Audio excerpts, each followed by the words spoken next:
जिस प्रकार का माहौल अभी हम देख रहे हैं अप साइकिल की, जिसकी बात आपने बहुत सारी अभी हाल ही में की होगी, लेकिन मुद्दा अभी फ़िलहाल जो है इसके ऊपर हम खास बातचीत आपसे करना चाहेंगे, क्योंकि जैसे हमने देखा है अभी भी जो अप साइकिल है वो रुकने के आसार हैं, लेकिन थोड़े से कम अभी भी। जिस प्रकार की थोड़ी अनसर्टिनिटीज़ अमेरिकन मार्केट्स वगैरह में हम देख रहे हैं उससे, तो इन्फ्लेशन के हाल के डाटा जो अभी अब तक में आए हैं उसके सामने अभी भी आपको लग रहा है कि इंटरेस्ट रेट सबसे पहले तो कि बढ़ने चाहिए? यहां से हम चर्चा की शुरुआत करें। तो देखिए, इंटरेस्ट रेट अभी हमने जितनी भी बोरोइंग करी है और आगे जो लेंडर्स को पास ऑन किया है, तो वो स्लाइड बड़े हैं, क्योंकि हमारा प्रायोरिटी सेक्टर के अंदर लोन्स आते हैं। तो टेक्निकली हमारे लिए आई थिंक जो जो रेट्स हैं वो उतने ज्यादा नहीं बढ़ते हैं। I think about 50 basis point के करीब या तकरीबन 1% के करीब हमारे इंक्रीज हुए हैं रेट्स। एंड टेक्निकली वो रेट्स हमने फिर आगे अपने बोरोर्स को प्रैक्टिकली पास ऑन कर दिया है। सो इम्पैक्ट जो कंपनी को है वो नहीं है। और रही सवाल इन्फ्लेशन का, तो रूरल स्पेस में जो है इन्फ्लेशन का उतना जो कहते हैं डेंट नहीं आता है जितना आपको अर्बन में ज्यादा मिलता है, बिकॉज वो बेसिक इकोनॉमी से चलता है, एग्री इकोनॉमी है वहां पे। तो उसके कारण जो डिमांड जिस तरीके से आती है उस तरीके से आई थिंक उसके ऊपर ज्यादा इम्पैक्ट या ज्यादा असर नहीं आता है। अच्छा, सर मैं यही समझना चाह रहा था, क्योंकि जैसे अभी आरबीआई का इवेंट भी है और बाकी सारी चीज़ें भी हैं, तो जो भी रेट्स की अभी फ़िलहाल की सिचुएशन है, अब आपने बताया कि पास ऑन आप करेंगे, लेकिन एयूएम जो है पर्टिकुलरली अभी हमने जो स्क्रूटनाइजेशन के जो रूल्स चेंज किए और उसमें आरबीआई की तरफ से जो अपडेट आया है, कितना इम्पैक्ट सबसे पहले तो बिजनेस पर है और साथ ही साथ एयूएम पर कितनी स्क्रूटनी यहाँ पर आप देख रहे हैं अभी फ़िलहाल सर? तो सिक्योरिटाइजेशन जी। टेक्निकली जो अभी आरबीआई ने निकाला है कि 1 साल से नीचे वाले रेजिडुअल वैल्यू के ऊपर आप सिक्योरिटाइजेशन नहीं करते हैं। हमारा जो लोन टेन्योर होता है वो तकरीबन 2 साल के आसपास होता है। तो अगर 3 महीने की सीजनिंग भी ले लेंगे तो आपके पास में 18 महीने का या उससे ऊपर का हमारे पास रेजिडुअल वैल्यू रहता है। तो ये जो नॉर्म्स आए हैं ये हमारे को तो इम्पैक्ट नहीं करेंगे, परंतु आई थिंक जो छोटे टेन्योर के लोन्स होते हैं आई थिंक उसके ऊपर करते हैं, विच टेक्निकली आई थिंक जो पर्सनल लोन्स या फिर ज्यादातर आप देखिएगा कि जो फिनटेक लोन्स भी आते हैं जो 1 साल के दौरान के बीच में होते हैं, आई थिंक उसके ऊपर इम्पैक्ट ज्यादा है बनस्पत जो लॉन्गर टेन्योर लोन्स हैं। ठीक है, तो बेसिकली मैं यही समझना चाह रहा था कि ये जो रूल्स इन्होंने चेंज किए हैं, किस प्रकार के असर हमारे कॉस्ट ऑफ फंड्स को या ओवरऑल जिस प्रकार की जो एक्विजिशन, कॉस्ट ऑफ एक्विजिशन जैसे बोले, तो उसको आता हुआ देख रहे हैं आप सिंह साहब? तो हम हमारे लिए तो मैंने वही बताया, क्योंकि हम प्रायोरिटी सेक्टर के अंदर आते हैं, तो नॉर्मली हमारे ऊपर तो जो नॉर्मल जो इंक्रीज इन रेट्स जो आरबीआई करता है उसका कुछ हिस्सा हमारे पास ऑन होता है। तो मैंने जैसे बोला कि 50 बेसिस पॉइंट या 1% के करीब हमारा पिछले 6 महीने में हमारा जो हमने बोरोइंग करी है उसके अंदर बढ़ा है।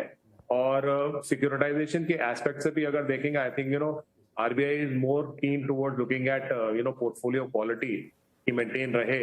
उसके बेसिस पे जो छोटे टेन्योर के लोन्स होते हैं आपको ज्यादातर पोर्टफोलियो क्वालिटी तकरीबन 3 महीने की सीजन के बाद में तकरीबन साल सवा साल में पता लगती है कि किस तरीके से बोरो जा रहा है। तो आई थिंक उसी को मद्देनजर रखते हुए ये प्रॉब्ली जो ट्वीकिंग हुई है इन रूल्स की, आई थिंक उसके ऊपर है।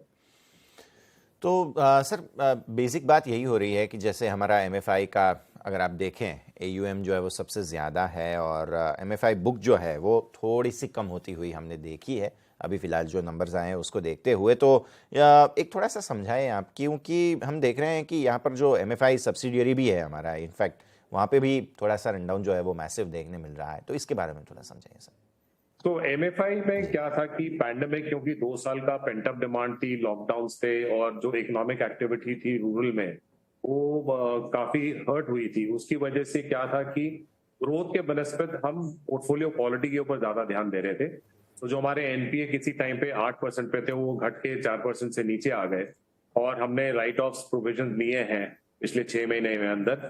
उसके कारण क्या हुआ है कि अब हमारी ग्रोथ शुरू हो गई है। तो जो पहला हाफ ईयर था इस साल का, वहां पे हमने जितने राइट ऑफ करने थे, जितने पोर्टफोलियो क्वालिटी को मेंटेन करना था, इनफैक्ट जो हमारी लेटेस्ट जो पोर्टफोलियो जो हमने डिसबर्स किया है पिछले 1 डेढ़ साल में, उसकी जो क्वालिटी है वो तकरीबन 100% कलेक्शन एफिशिएंसी पे चल रही है। So now is the time कि जब ग्रोथ शुरू हो गया एंड जिस तरीके से अब हमारी डिसबर्समेंट बढ़ रही है क्वार्टर ऑन क्वार्टर, हम प्री कोविड लेवल के ऊपर पहुंच चुके हैं। Now from here on now it is more of a growth rather than जो हम जिस तरीके से पोर्टफोलियो क्वालिटी के ऊपर ध्यान लगा के कर रहे थे या उसके ऊपर अर्निंग्स के ऊपर और प्रोविजंस के ऊपर जो काम कर रहे थे, आई थिंक वो हटकर अब ग्रोथ की तरफ ध्यान जा रहा है पूरा। ठीक है सर, तो ये मुद्दा ज़रूर है, हम जिसको ध्यान रखेंगे। अब पर्टिकुलरली मार्जिन्स की अगर हम बात करें, जैसे आप इंटरेस्ट रेट्स की साइकिल की बात की, वैसे तो आप पास ऑन कर ही रहे हैं, लेकिन नेट इंटरेस्ट मार्जिन्स जो ये जो सिक्योरिटाइजेशन की बात हो रही है, तो इसमें मार्जिन्स पर कोई परिवर्तन आप देख रहे हैं कि नहीं? नहीं, हमारे केस में क्या हुआ है कि अभी लेटेस्ट अगेन आरबीआई ने गाइडलाइंस निकाली थी। पहले हमारा इंटरेस्ट रेट कैप होता था कि हम 10% मार्जिन के अंदर ही काम कर सकते थे। वो इंटरेस्ट रेट कैप आरबीआई ने हटा दिया है, जिसके कारण रिस्क बेस्ड प्राइसिंग अब फिक्स हो गई है। तो रिस्क बेस्ड प्राइसिंग फिक्स होने के बाद में जो हमारे मार्जिन है वो थोड़े से इंप्रूव हुए हैं, और जो मार्जिन अब आ रहे हैं वो प्रैक्टिकली स्टेबल रहेंगे। उसमें कोई डिक्रीज होने का या कम होने का कोई चांस नहीं है, बिकॉज जब से ये रिस्क बेस्ड प्राइसिंग आई है, मार्जिन कैप हटाया गया है। I think this is actually a very positive for the sector also. ठीक है सर, अब आते हैं थोड़ा सा जो मार्केट का सिनेरियो है उसके ऊपर। जिस प्रकार की लिक्विडिटी लोगों को चाहिए होती है, उसके सामने आप बुक्स कैसे देख रहे हैं अभी फ़िलहाल, और ये जो परिवर्तन आया है अगेन जो रूल का, उससे आपको लगता है कि लोगों के जो नए लोन का एक ट्रैक्शन है उसमें एक बूस्ट ज़रूर मिलेगा? बिल्कुल मिलेगा। सो मेरा तो कहना यह है कि जिस तरीके से सेक्टर का बाउंस बैक हो रहा है, एक बार क्वालिटी के ऊपर, जब आपको पोर्टफोलियो क्वालिटी के ऊपर ध्यान दिया, आपने जो भी क्लीन अप कर लिया, जिस तरीके से भी कर लिया, अब सारा ग्रोथ की तरफ है। सो जो इकोनॉमिक एक्टिविटी रूरल में है वो सारी बढ़कर आ रही है। जो पेंडअप डिमांड थी पिछले 2 साल की, उससे दोबारा इकोनॉमिक एक्टिविटी की साइकिल चालू हुई है। इन सब चीजों को देखते हुए मेरा मानना यह है कि कम से कम at least for the next 2 to 3 years growth का जो फैक्टर्स हैं वो अब किक इन हो गए हैं, और एमएफआई सेक्टर में तो खासकर ये होगा कि आपको ग्रोथ मिलेगी ही मिलेगी for the next 2 to 3 years।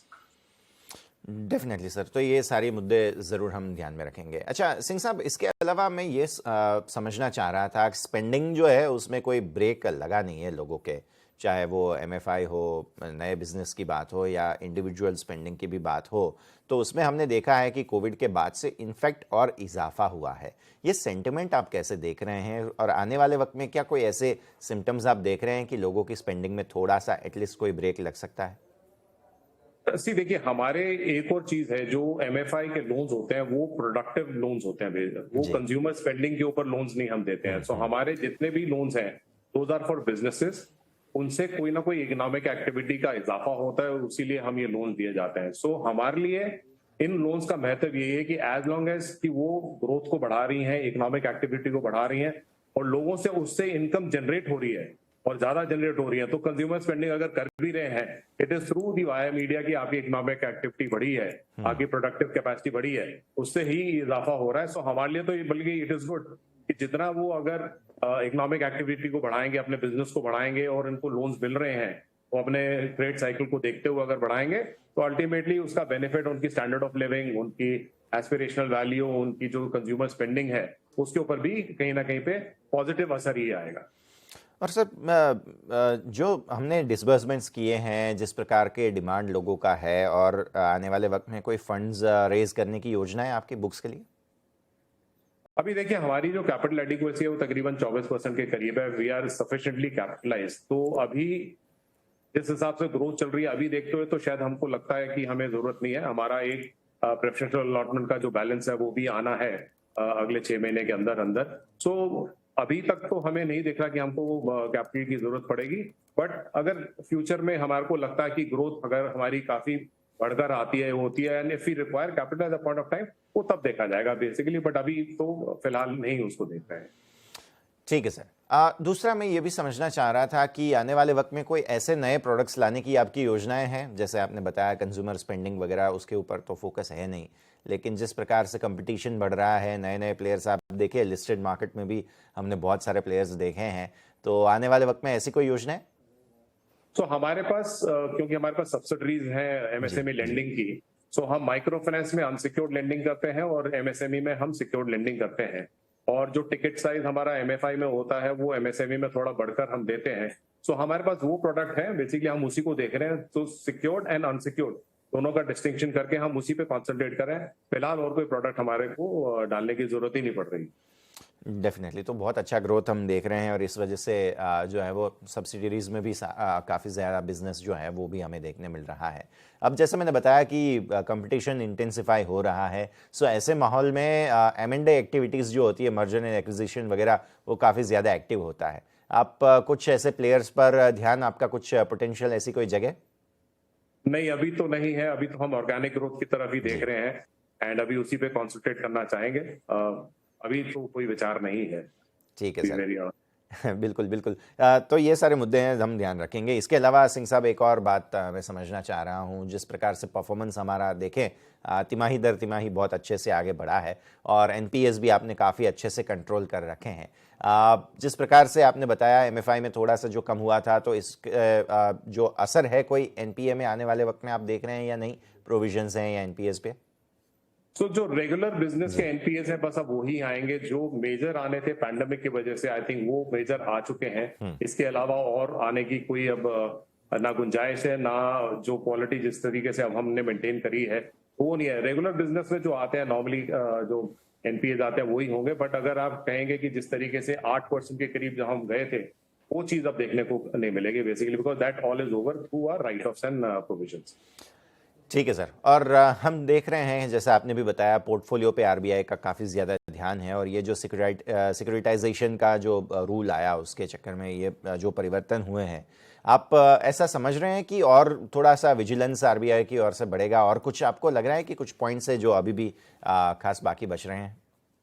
देखिए, आरबीआई ने बड़े अच्छे तरीके से मतलब एनबीएफसीज के ऊपर भी जिस तरीके से हम ईसीएल प्रोविजनिंग को फॉलो करते हैं, स्केल बेस्ड रेटिंग के ऊपर वो लेकर आए हैं, आरबीआई के नॉर्म्स आए हैं, प्लस एनपीएस लेवल्स को जिस तरीके से हम डिस्क्राइब करते हैं, वो सब चीजों के अंदर जो सुपरविजन रहा है और जिस तरीके से हमारे को मिला है, प्लस जो हार्मोनाइज रूल निकाले आरबीआई ने, जो हमारे को इंटरेस्ट रेट कैप हटा के बिजनेस को पॉजिटिव सेंटीमेंट की तरफ बढ़ाया है। So I think all these rules and regulations have been brought in to help the business as well as to look at controls of the portfolio quality along with that, so दोनों चीजें RBI ने बहुत अच्छे तरीके से अपने rules और के हिसाब से करी हुई।